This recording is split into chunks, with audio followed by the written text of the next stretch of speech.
नमस्कार प्यारे साथियों, मैं महिपाल गोदरा भगत सिंह क्लासेज के यूट्यूब प्लेटफॉर्म पे आपका हार्दिक स्वागत करता हूं।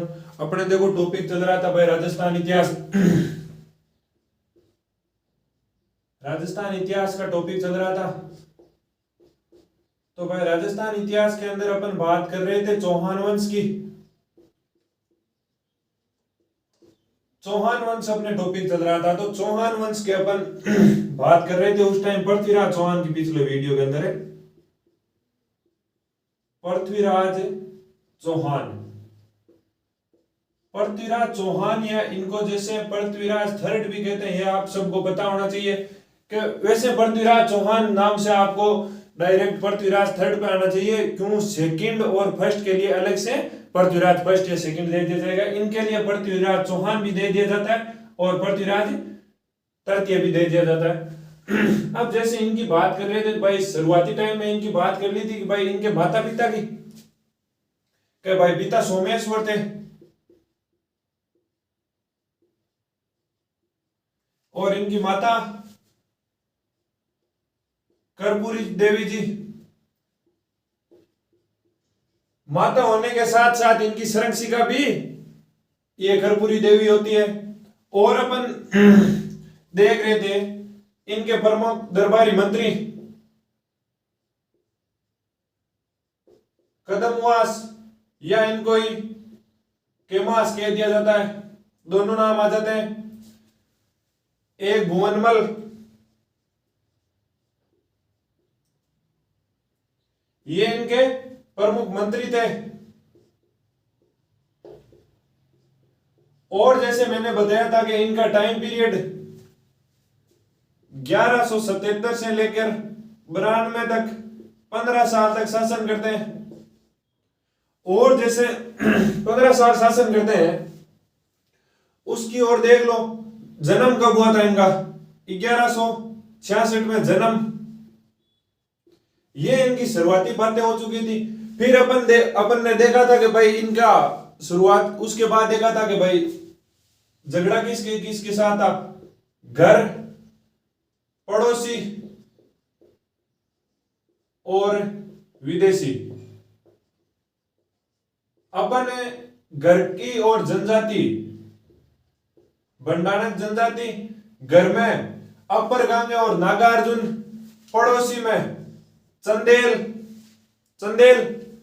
और चालुक्य और एक गेहटवाल, तीनों की बात कर चुके थे।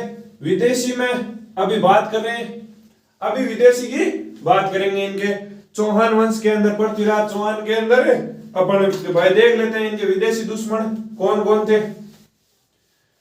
तो भाई आप सब जानते हो युद्ध हुआ था तराइन का युद्ध। तराइन के युद्ध को आप सब जानते हो। तराइन का युद्ध कब हुआ था? तराइन का युद्ध हुआ था पृथ्वीराज चौहान के टाइम पीरियड में, इनके टाइम पीरियड में हुआ था। तो तराइन का प्रथम युद्ध, तराइन का प्रथम युद्ध। तराइन का प्रथम युद्ध किन किन के बीच होगा? तराइन का प्रथम युद्ध होगा, एक तो अपने पृथ्वीराज चौहान की बात कर रहे हैं, तो पृथ्वीराज चौहान वर्सेस मोहम्मद गोरी। मोहम्मद गोरी कहां का है? मोहम्मद गोरी है गौर प्रदेश का। गौर प्रदेश कहां पे? अफगान में।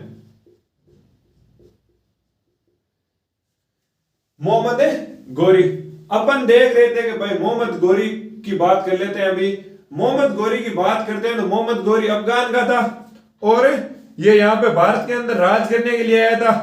राज करने के लिए ये आता है। तो ये शुरुआती टाइम में क्या होता है? मोहम्मद गोरी, तराइन युद्ध हुआ था 1191 के अंदर, पहला था 1191 के अंदर, दूसरा 92 के अंदर, एक साल के गैप के बाद हुआ था। मोहम्मद गोरी जैसे तराइन युद्ध होने से पहले क्या करता है? तराइन से पहले ये तराइन की ओर से आता है, उससे पहले ये अपने डायरेक्ट आबू की तरफ आता है। तो आबू के गुजरात की तरफ से आता है। गुजरात के अंदर गुजरात की तरफ से आता है, गुजरात आने की कोशिश करता है, आता नहीं है, आ नहीं पाता है। गुजरात के अंदर उस टाइम अपन बात कर रहे थे, भीम सेकंड थे, भीम सेकंड थे। तो भीम सेकंड आयु में छोटे थे, यानी कि पृथ्वीराज चौहान से भी छोटे थे। पृथ्वीराज चौहान तो योद्धा, बेहतरीन योद्धा थे। उससे पहले जैसे ये घटना 85-86 के आसपास की है, 1185-86 के आसपास की है। तो ये योद्धा छोटे थे, तो इनकी माता इनकी संरक्षिका हुआ करती थी भीम सेकंड की, नायिका देवी। भीम सेकंड चालुक्य वंश की अपन जैसे आगे आगे बात करेंगे उस टाइम देख लेंगे। और जैसे नायिका देवी इनकी संरक्षिका हुआ करती थी भीम सेकंड की, 1185 और 87 के आसपास की बात है ये।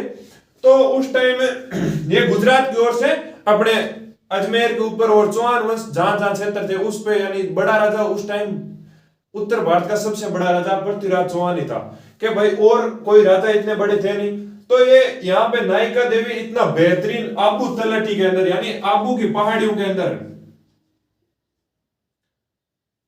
आबू माउंट आबू की जो पहाड़ियां हैं अपने, वहां पे इतना बेहतरीन युद्ध हुआ था कि मोहम्मद गोरी को एक महिला नायिका यानी नायिका देवी ने, और वो बेहतरीन नायिका थी भाई के, एक युद्ध यानी सेनापति के रूप में इतना बेहतरीन सेनापति स्वयं लड़ने गई थी उस युद्ध के अंदर, इतना बेहतरीन लड़ी कि भाई अपने इतिहासकार ने देखो, कोई बड़ी बड़ी बातें होती है वो तो लिख देते हैं भाई, विदेशी वालों की लिख दी, और कोई मुगल है उनकी लिख दी, अंग्रेज है उनकी लिख दी, परंतु अपने महिलाओं को उस टाइम ज्यादा सम्मान नहीं दिया जाता था। इस वजह से ये स्वयं संरक्षिका बन गई, कोई संभालने वाला नहीं था। इस वजह से इतना बेहतरीन लड़ी है ये कि भाई इतिहासकारों ने इनके साथ और उस टाइम की महिलाओं को भाई दिखाया कम। ये अपने ने देख लो अमृता देवी हुई है जोधपुर की, उसको भी इतना बड़ा चढ़ा के नहीं बताते हैं। तो भाई अब देखो इतिहासकारों का है जो मैटर हुआ था वो हो गया। अब जैसे अपने तो ये देख लिया कि भाई सबसे पहले मोहम्मद गोरी अपने नायिका देवी से युद्ध करता है और उससे हार जाता है, ये अपने को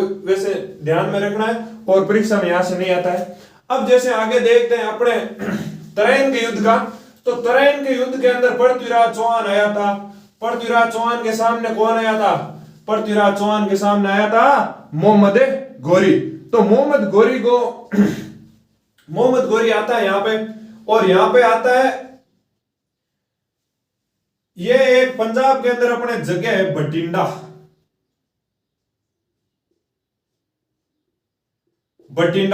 बठिंडा नामक स्थान था, वहां पे ये आके अपने राज करने लग गया था। इस वजह से ये पृथ्वीराज चौहान का क्षेत्र था भाई। ये तो पृथ्वीराज चौहान इस बात से सहमत नहीं था, तो इन दोनों के बीच युद्ध होना तय था। और बठिंडा को उस टाइम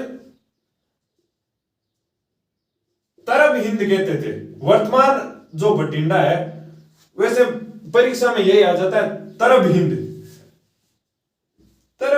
इस स्थान पे ये अपने मोहम्मद गोरी आके राज करने लग जाता है। राज करता है जैसे करता है, और यहाँ का प्रशासक बना दिया जाता है। यहाँ का एक अपने प्रशासक बना दिया जाता है काजी जियाउद्दीन को, कि भाई यहाँ का बठिंडा मान लो या तरब हिंद मान लो, यहाँ का प्रशासक काजी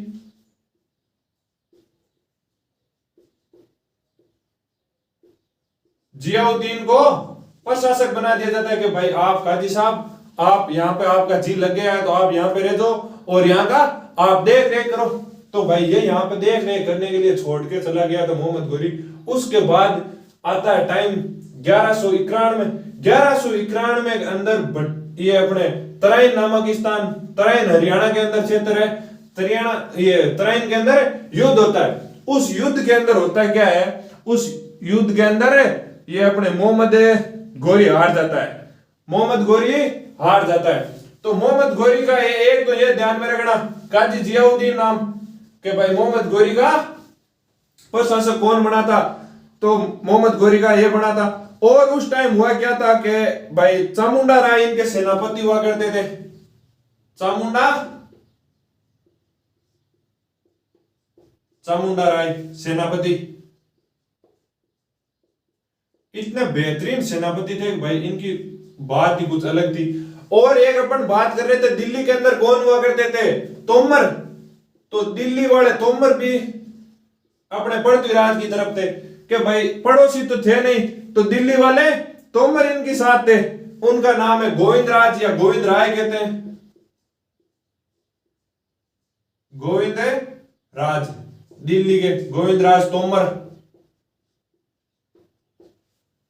मोहम्मद गौरी को देखो जैसे ये युद्ध चल रहा था तो ये गोविंद तोमर है ना, ये आया था और तलवार से वार किया था मोहम्मद गौरी के ऊपर, तो मोहम्मद गौरी वहीं पे घायल हो गया था। घायल अवस्था के अंदर मोहम्मद गौरी को वहां पे बंधक बना लिया गया था। मोहम्मद गौरी को बंधक बना के अजमेर के अंदर लेके आ गए थे। अजमेर में लेके आने के बाद इनको पूछा गया कि भाई, दरबार के अंदर लेके आ गए कि भाई मोहम्मद गौरी को पूछा गया कि भाई आपके साथ क्या क्या करना चाहिए अब। तो मोहम्मद गौरी ने कहा जो आपके इच्छा हो वो करो, कि भाई एक दुश्मन के साथ जो व्यवहार करना चाहिए वो करो, मैं तो आपका दुश्मन हूं। तो मोहम्मद गौरी को ऐसा कह दिया जाता है कि भाई आप माफी मांग लो, आपको माफ कर दिया जाएगा। तो वहां के जो चौहान वंश के या चौहान दरबार के अंदर जो मंत्री और सेनापति और दरबारी विद्वान थे वो कहते हैं कि राजा जी आपको ऐसा नहीं करना चाहिए कि भाई आज आप इनको माफ कर दोगे। आप ये अपने हिंदू धर्म हो या सनातन धर्म अपना यही कहता है कि भाई दुश्मन हो चाहे एक बार उसको मौका देना चाहिए, परंतु मोहम्मद गौरी को आप माफ मत करो, ये विदेशी है, विदेशियों के अंदर ऐसी नीति नहीं होती है, ये कूटनीति के व्यक्ति है, ये एक बार इनको माफ कर दोगे तो ये वापस आ जाएगा। तो भाई ये पृथ्वीराज चौहान किसी की बात नहीं मानते और इनको माफ कर दिया जाता है। उस दरबार के अंदर बंदी बनाया हुआ था, घायल अवस्था से ये लेके आए थे और बंदी ये इनको रिहा करने के बाद ये अफगानिस्तान की ओर वापस लौट गए।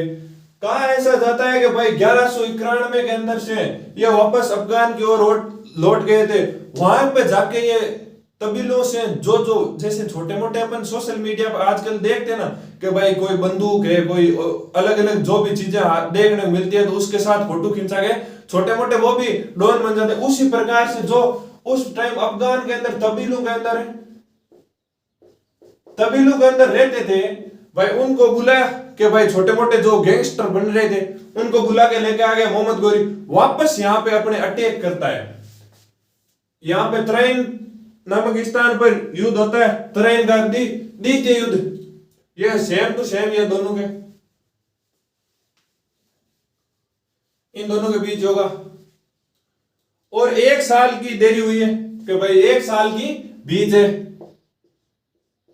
91 एक जगह 92 में हो जाएगा, यही अपने को ध्यान में रखना है।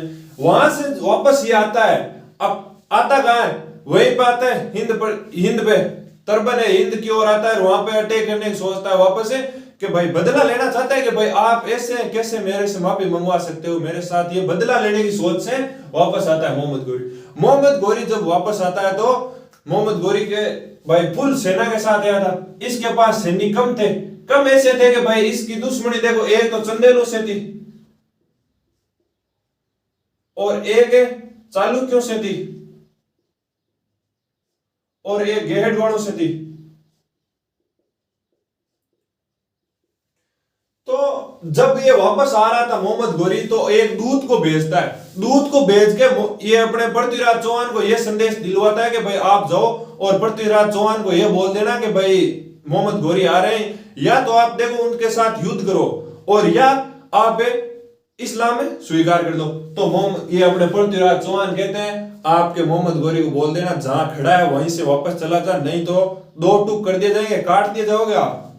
तो ये वापस नहीं जाता है और जब तराइन नामक स्थान पे जब दोनों तरफ से भाई कैंप लग जाते हैं, एक साइड ये अपने पृथ्वीराज चौहान की सेना खड़ी है और एक साइड मोहम्मद गौरी की सेना खड़ी है। तो मोहम्मद गौरी यहाँ पे आता है, या मान लो एक दूत को भेजता है, दूत को भेज के ये नहीं मोहम्मद गौरी आता है और आके बोल देता है कि भाई पृथ्वीराज चौहान को बोलता है भाई मैं गलती से इस तरफ आ गया, मैं अभी तक अफगान गया ही नहीं था, मैं वापस आ गया, मेरे से गलती हो गई, आपकी इतनी सेना है कुछ मतलब नहीं रहेगा, मैं युद्ध करूंगा तो मैं आपसे युद्ध नहीं करना चाहता हूं। मेरे बड़े भाई है गयासुद्दीन, इनके बड़े भाई ये कहता है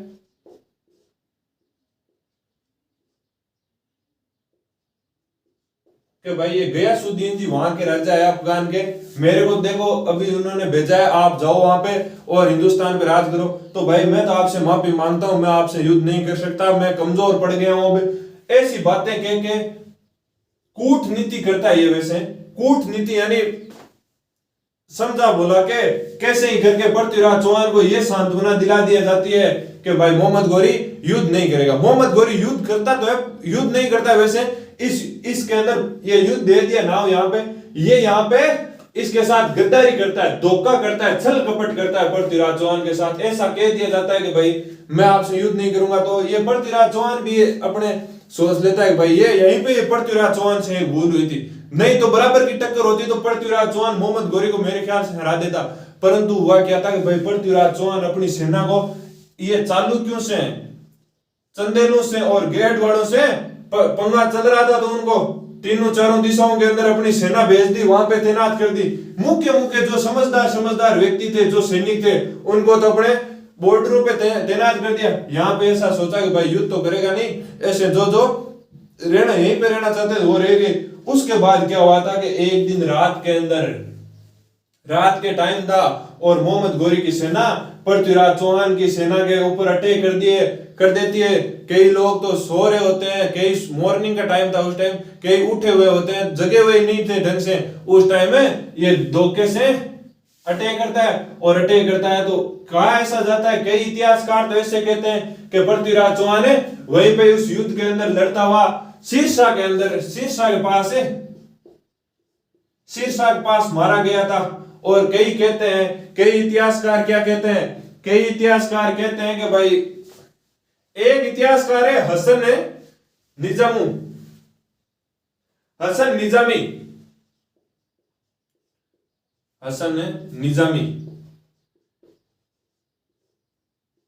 हसन निजामी इतिहासकार है जो ये कहते हैं कि भाई हमने पृथ्वीराज, इसका इतिहासकार है ये, इसके दरबारी विद्वान हुआ करता था, कि भाई हमने पृथ्वीराज चौहान को वहां से बंदी तो बना लिया था कि भाई इस युद्ध के अंदर, द्वितीय के अंदर से रात के टाइम शीर्षा से बंदी बना लिया था। यहाँ पर बंदी युद्ध के मैदान से थोड़ा भागने की कोशिश करता है, शीर्षा के आसपास पकड़ा जाता है। हमने, ये निजामी कहता है, हमने बंदी बना लिया था, बंदी बना के हम अजमेर ले गए थे इसको, किसको, पृथ्वीराज चौहान को अजमेर लेके आ गए थे। अजमेर लाके इसका पुनः राजा बना दिया था, इसको पृथ्वीराज चौहान को कहते हैं पुनः राजा बना दिया था। उसके बाद पृथ्वीराज चौहान हमारे खिलाफ रणनीतियां तैयार करता है, ये वापस हम पे रणनीतियां तैयार करता है। तो ये हसन निजामी लिखता है कि उस टाइम जब ये अजमेर के अंदर वापस राजा बन गया तो उसके बाद हम पे रणनीति बनाता है कि भाई उसको मोहम्मद गौरी को अटैक करके मारेंगे।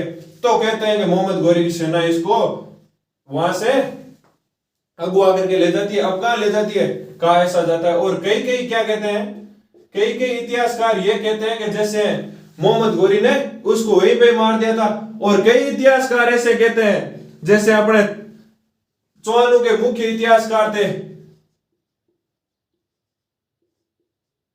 चंद बरदाई, चंद बरदाई ये कहते हैं कि भाई पृथ्वीराज चौहान को यहां से तराइन के द्वितीय युद्ध से यहां से अगवा कर लिया था और अफगान ले गए थे, अफगान ले गए थे। वहां पे ले जाके, जैसे भाई अफगान वालों का सिस्टम अलग ही होता है, वैसे उस टाइम अलग ही था कि भाई उनकी पृथ्वीराज चौहान की आंखें निकाल ली थी, पृथ्वीराज चौहान की आंखें निकाल ली थी, अंधा कर दिया था। उसके बाद ये चंद बरदाई उससे पृथ्वीराज चौहान से मिलने गया था अफगान, तो वहां पे देखता है जाके तो उसकी आंखें निकाल ली जाती है। तो चंद बरदाई इनसे कहता है मोहम्मद गौरी से कि भाई आपको जब हमने बंदी बनाया था तो आपके साथ ऐसे सलूक नहीं किया था, आपको रिहा कर दिया था, आप इनको रिहा कर दो।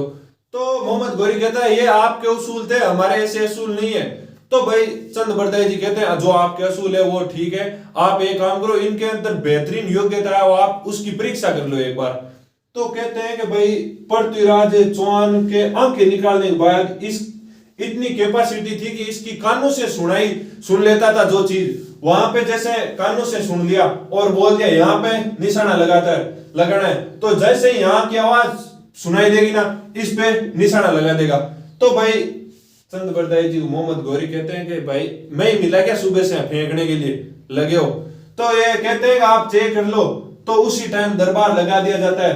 दरबार वैसे दरबार नहीं लगाया जाता है, वैसे जैसे एक गोल मैदान टाइप, ये स्टेडियम टाइप का वहां था एक जगह कि भाई ये गोल और यहाँ पे बैठने की जगह ऊपर और पीछे से गोल अपन फिल्मों के अंदर देखते हैं कि भाई पृथ्वीराज चौहान यहाँ पे खड़े हो जाते हैं और मोहम्मद गौरी और ये चंद बरदई ये यहाँ पे खड़े होते हैं। तो चंद बरदई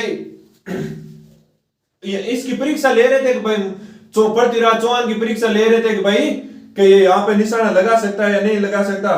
तो उस टाइम होता क्या है, चंद बरदई जी एक बात कहते हैं, क्या कहते हैं कि आप लगभग सबने सुना होगा कि 4 बांस 24 गज, लिख के बताऊं क्या आपको। चंद बरदई जी कहते हैं 4 बांस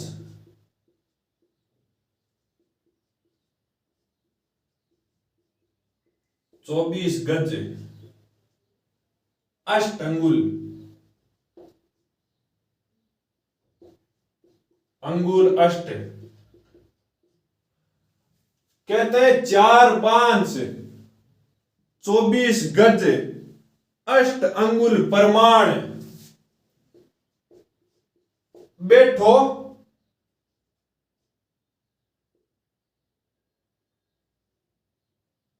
बैठो सुल्तान, बैठो सुल्तान। क्या कहते हैं 4 बांस 24 गज अंगुल अष्ट प्रमाण ता ऊपर बैठो सुल्तान मत चूक चौहान।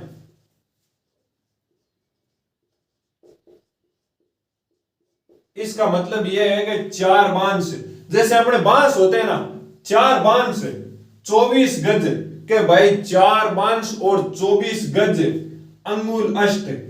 अंगुल अष्ट का मतलब होता है कि जैसे अपने बारिश होती है तो अपने बूढ़े बडेरे क्या पूछते हैं कि भाई आज कितनी अंगल बारिश हुई, कितनी अंगल बारिश हुई, ऐसे नापते हैं। तो अष्ट अंगुल बैठो सुल्तान मत चूक चौहान के भाई थारा 4 बांस 24 गज 8 अंगल दूर बैठो है सुल्तान है, ठोक निशाने पर। तो पृथ्वीराज चौहान कहते हैं तीर चलाई थी और मोहम्मद गौरी की वहीं पे मृत्यु हो जाती है। तो वहीं पे पृथ्वीराज चौहान और ये अपने मैंने बताया था